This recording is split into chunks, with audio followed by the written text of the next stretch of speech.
Does RuneScape's business model depend on money from bot memberships to stay profitable? Is there a secret way to increase your chances of getting a rare drop? Was the Falador massacre an inside job? Well, put on your tinfoil hats because that's what we're going to be exploring today. The best, the brightest, the weirdest, and the wackiest RuneScape conspiracy theories, some of which might actually be true. And let me preface this video by saying these are all conspiracies. Don't start attacking me in the comments for the flawed logic. Just enjoy the ride if you can. Let's start out with bots. It's no secret that RuneScape is filled to the brim with all sorts of bots. Whether you're early game skilling or end game bossing, you're bound to come across a bot taking up your resources or devaluing your boss drops. But why isn't Jagex doing something to combat this? Surely having thousands of bots consistently impacting the RuneScape economy is a massive problem, right? Well, some people believe that Jagex intentionally lets bots run rampant due to membership fees. More bots equals more bonds purchased, which equals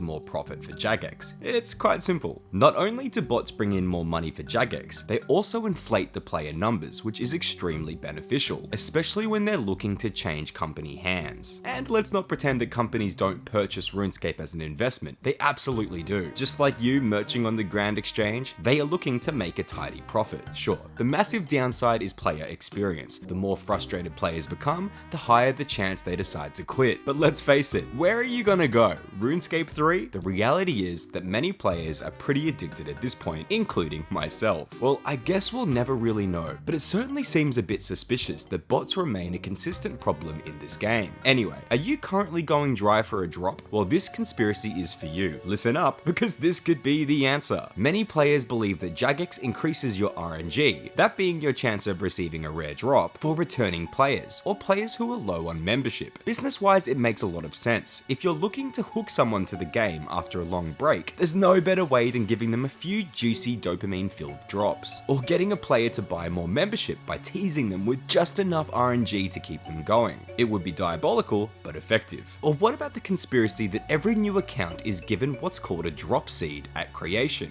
meaning that each account's RNG for specific items is determined from character creation. Just think, if you've been grinding for hundreds of hours and you haven't got that drop, perhaps it would be easier to just make a new account and try the boss on that one instead. I haven't seen any evidence to back this up, but it's definitely a crazy thought. And what about the conspiracy that if you subscribe to my YouTube channel, you'll automatically get 1 billion GP? It might just be true, so give it a go. Okay, now while we're talking about rare drop rates, have you heard the conspiracy that YouTubers and streamers are given preferential drop rates? A lot of people believe that Jagex will increase the drop rates for popular streamers and YouTubers, especially when new content is released, as a way to sort of advertise the game and build hype. Whether it's receiving drops from content on day one of release, or consistent big drops on a long series, like the Farmers for example. It's a very popular conspiracy that I see mentioned quite a lot. Now, this one could break down to the fact that streamers are usually playing the game much more than the average player, but I will admit, sometimes it seems a tad suspicious. Now, let's move away from drop rates and turn our heads to some very interesting Jagex corruption conspiracies. Whether it's inside trading or price manipulation, there are plenty of conspiracies to sink our teeth into. There's a lot of people who believe Jagex sells gold to third-party gold selling sites, or that they even run these sites. Essentially, this would mean Jagex is taking money from the game, whether it be from Jagex run bot farms or something like the Grand Exchange tax, and selling it off for extra profit. Some people believe it's a few rogue J-mods, while others think it's the entire company. It would make sense and feed into our earlier conspiracy about bots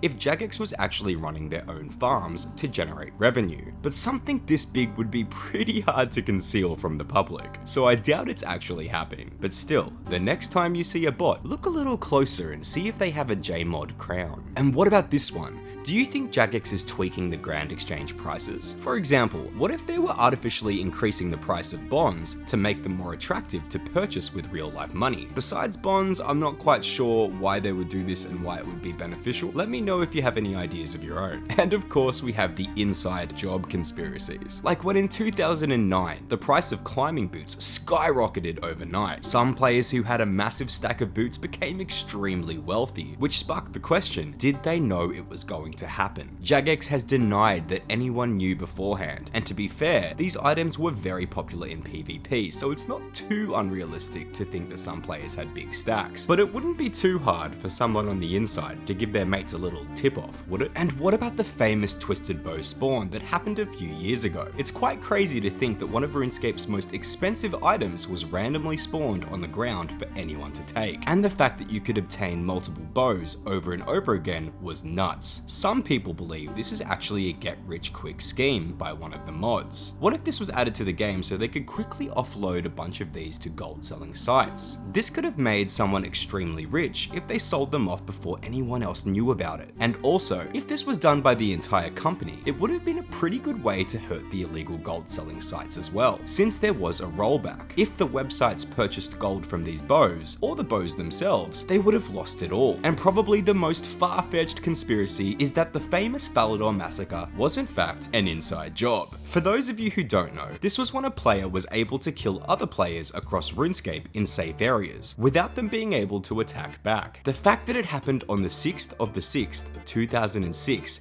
is just far too much for some people, and I will admit that's pretty creepy. And the event did generate a lot of advertising for the game. I mean, it's still spoken about to this day, so who knows, perhaps it was an inside job, but probably not. Now here's a few other random conspiracies to think about. Some people believe that if you pickpocket an NPC from behind, it increases your success rate. This was actually tested by the YouTuber Soup, who found that it did in fact increase his chances of a successful pickpocket. However, the sample size wasn't large enough to prove anything. In the ruins of Camdozal, I'm probably saying that very wrong, if you stand next to the large pit, you will sometimes get a chat box message saying, "Come, down into the depths, come." Many people have formed different ideas as to what this means, but I'll just say it's a perfect Easter egg for the conspiracy enthusiast. And what about marks of grace? Well, I came across this conspiracy recently. As you might know, the NPC Grace, who you buy your graceful outfits from, has a dog. Well, what if the marks of grace are actually frisbees that got stuck on rooftops around RuneScape as they were playing fetch? A very ridiculous conspiracy, but probably the cutest on this list. And this one I really want to be true. What if the wise old man is actually your character from the future? No other NPC could possibly fit the brief, and I feel like this would be such an awesome plot twist for a future quest. Well, I hope you enjoyed these weird and wacky conspiracy theories. A fun drinking game you could play with your friends is take a shot every time I said the word conspiracy. Conspiracy, conspiracy, conspiracy, conspiracy, conspiracy, conspiracy, conspiracy, conspiracy, conspiracy, conspiracy, conspiracy, conspiracy, conspiracy, conspiracy, conspiracy. Alright, now that you're smashed, give me a subscription and a like, and I'll give you some water to sober up. See you soon with another video? Okay, bye. Conspiracy, conspiracy, conspiracy, conspiracy, conspiracy, conspiracy, conspiracy, conspiracy, conspiracy, conspiracy, conspiracy, conspiracy, conspiracy, conspiracy, conspiracy.